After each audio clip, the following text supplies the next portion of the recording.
Breaking news BJP గూటికి చేరబోతున్నారు మాజీ MLA Guvvala Balaraju. BJP రాష్ట్ర కార్యాలయానికి వెళ్లిన గువ్వల బాలరాజు కాషాయ తీర్థం తీసుకోవడంపై క్లారిటీ ఇచ్చారు.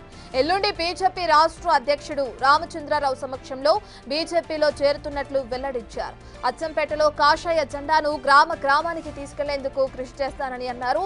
ఎవరెన్ని కుట్రలు పన్నినా నల్లమల్ల గడ్డపై కాషాయపు జెండా ఎగురవేస్తానని ధీమా వ్యక్తం చేశారు. మాట్లాడినట్టుగా కాంగ్రెస్ అదేవిధంగా బీజేపీ మూడో ఆలోచన కూడా నాకున్నది. ఇప్పుడు రెండు పార్టీలతో మాట్లాడిన తర్వాత ఈరోజు నాకు చాలా సంతృప్తిగా క్షేత్రస్థాయిలో క్యాడర్ కానీ లేదంటే పార్టీ విధానాలు కానీ ఒక లక్ష్యంతో ముందుకు పోతున్నట్టుగా అర్థమైంది. కాబట్టి పార్టీలో చేరడానికి నేను సిద్ధపడ్డ మాట వాస్తవం.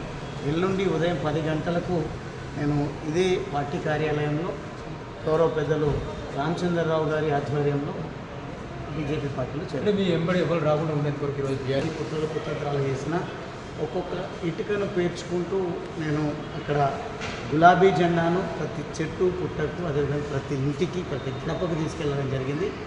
అంతకంటే రెట్టింపు ఉత్సాహంతో బీజేపీ జెండాను ప్రతి ఇంటిపైన ఎగరవేయడం, నల్లమల్ల జెండా గడ్డపైన ఈ బీజేపీ జెండాను కమలం జెండాను పాతడానికి అహర్నిశలు పనిచేస్తారు.